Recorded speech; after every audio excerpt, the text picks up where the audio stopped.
ஹாயோட நண்பர்களே, இன்றைக்கி என்ன பார்க்க போகிறோம்னா ஃபஸ்ட்டு எதை சொல்லிடுறேன் என்னென்னு. இது எங்கள் சிஸ்டம் டேபிள். இங்கே நான் உட்காந்து தான் தம்பிக்கு பால் கொடுப்பேன். நேற்று அப்படி தான் பால் கொடுத்துட்டுருக்கும்போது தம்பி யூரின் அடிச்சிட்டான். ட்ரௌசர் போடல, யூரின் அடிச்சிட்டான். ஜஸ்ட்டு சிஸ்டத்துலேருந்து தள்ளி போயிடுச்சு. அப்போவே நான் நேற்று மாமா கிட்ட சொன்னேன், தம்பி ஜஸ்ட்டு மிஸ்ட்டு யூரின் அடிச்சிட்டான், கொஞ்சம் இல்லைனா சிஸ்டத்தில் பட்டிருக்கோம் அப்படின்னு சொன்னேன். அப்போவே சொன்னாங்க, பார்த்துருந்துக்கோ, யூரினுக்கு இது போயிட்டானா நீ அவ்வளோதான் என் கையில் அப்படின்னு சொன்னாங்க. இன்றைக்கி அதை வச்சு தான் ப்ராங்க் பண்ண போகிறோம். இன்னொன்று, இந்த சிஸ்டம் எங்களுக்கு ரொம்ப ஒரு இது. ஏன்னா மாமா எங்களுக்கு கல்யாணம் ஆகி 5 வருஷத்தில் மாமாவுக்குன்னு வாங்கினதுன்னா இது ஒன்று தான். அது இல்லாமல் இது எனக்கும் பாதி யூஸ் எடிட்டிங்க்கு. இருந்தாலும் அவங்க கேம் விளையாடுவாங்க, அதுக்காக ஒன்று. இப்போ நான் ஃபோன் பண்ணியிருந்தாங்க, நான் பட்டறையிலேருந்து கிளம்பிட்டேன் வரேன் அப்படின்னு சொல்லி ப்ராங்க் பண்ணுறோம். பார்க்கலாம் இது எந்த அளவுக்கு போகும்னு தெரில. தம்பி வேறு தூங்கிட்டு இருக்கான், அவன் வேறு அழுவானா என்ன பண்ணுவான்னு தெரில. ரொம்ப நாள் ஆச்சு நம்ம ப்ராங்க் பண்ணலாம். கேமரா இங்கே தான் வைக்க போகிறோம். ஏன்னா இங்கே தான் எங்கள் ஐஃபோன் தூங்கிட்டே கிடக்கும். அதனால் இங்கே தான் வைக்க போகிறோம். இங்கே வச்சு தான் எடுக்க போகிறேன். அவ்வளோ ஒன்றும் டவுட் வராதுன்னு நினைக்கிறேன். பார்க்கலாம்.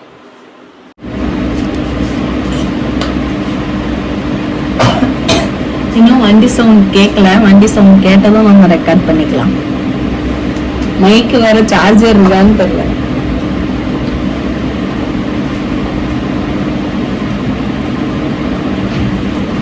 மைக்கு வேறு சார்ஜர் இருக்கான்னு தெரியல.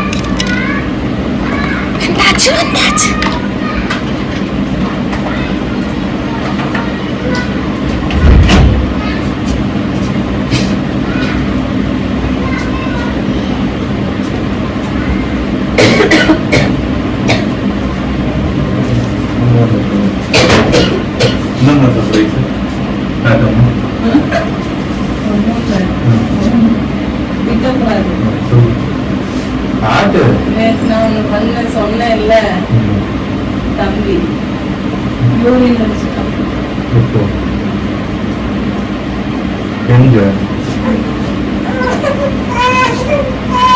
என்ன பண்ணலாம்? 1 லட்சத்தை தூக்கிட்டே எடுத்துக்கலாமா?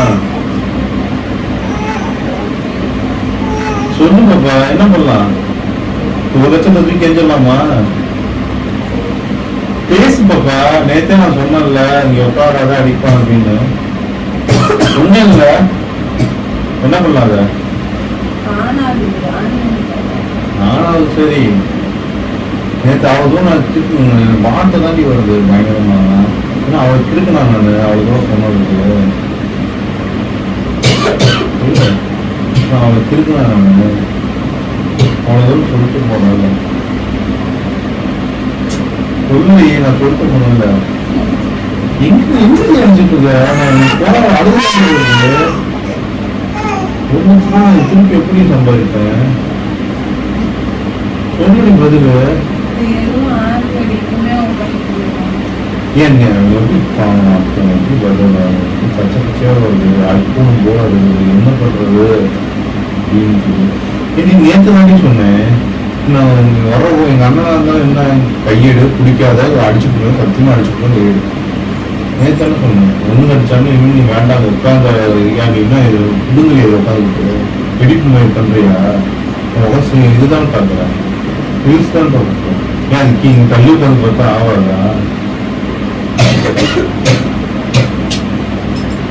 ஆனா இப்ப என்ன பண்ணிருக்கிறது சொல்லு. ஆனா இப்ப என்ன பண்ண முடியும்? ஒரு சொல் தண்ணி போட்டு ஓடாது தெரியுமா தெரியாது உனக்கு? ஆனாலும் என்ன பண்ண முடியும்? ஒரு மயிரும் பண்ண முடியாது, பிளான் பண்ண முடியாது, ஒரு மயிரும் பண்ண முடியாது. தண்ணி பட்டு இந்த பார்த்தோன்னே சொல்லிடுவான், தண்ணி பட்டுருக்கு ஆவாதுன்றான். ஒரே வார்த்தையில சொல்லிடுவான். பட்சமா உள்ளே ஒருத்தர் தண்ணி பட்டுச்சு ஆவா தூக்கி கொடுங்கன்னு போயிடுவான். எவ்வளவு திருப்பி உட்காந்து சம்பாதிக்கிறது? எவ்வளவு எத்தனை வருஷம் வரைக்கும் ஆகும்?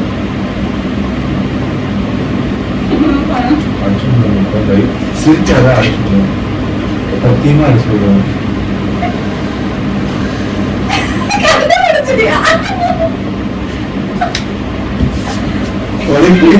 அப்படி இருப்பேன். ஆஃப் பண்ணாத. சத்தியமா திட்டிருப்பேன், லட்சமா திட்டிருப்பேன் கெட்ட வார்த்தையில. நீ நம்பலையா நம்பலையா? இல்ல எனக்கு என்ன டவுட் வந்துச்சு, நீ சிரிச்சுக்கிட்டே இருந்தா கல்ல தண்ணி ஊத்தி நான் செல்போனை கவனிக்கல, நான் சரி ஐபோன் இங்க இருக்காது அப்படின்னு நினைச்சிட்டு விட்டுட்டேன். சத்தியமா அப்படி இருப்பேன். எந்த அளவு நம்பிட்டாங்க, இன்னொன்று ஃபோனை பார்த்துட்டாங்க. ஏன்னா நான் எப்போவுமே வந்து அவங்க திட்டும்போது எனக்கு வாயில் சிரிப்பு இருந்தாலும் கண்ணில் கலங்கி தண்ணி வந்துடும். என்ன பண்ணுறதுன்னு தெரியலன்னு பயத்தில் அழுக ஆரம்பிச்சிருவேன். ஆனால் வாயில் சிரிப்பு இருக்கும். அதே மாதிரி இன்னைக்கு கண்ணில் தண்ணி வரலையேன்னு ஒரு டவுட்டில் அப்படியே சுற்றியை பார்த்து ஃபோனை வச்சுருக்கான்னு சொல்லி அவங்க கண்டுபிடிச்சிட்டாங்க. இன்னொன்று என்னென்னா, நீங்கள் பார்த்தது எதுலேயுமே எங்கள் முகம் தெரிஞ்சிருக்காது. ஏன்னா என்னோடய கேமரா ஆங்கிள் நான் வச்சது அப்படி வச்சுருக்கேன். நெக்ஸ்ட் ஒரு ஃப்ராங்கில் பார்க்கலாம். பாய். நம்ம சேனல் பிடிச்சிருந்தா சப்ஸ்கிரைப் பண்ணிட்டு போயிருங்க.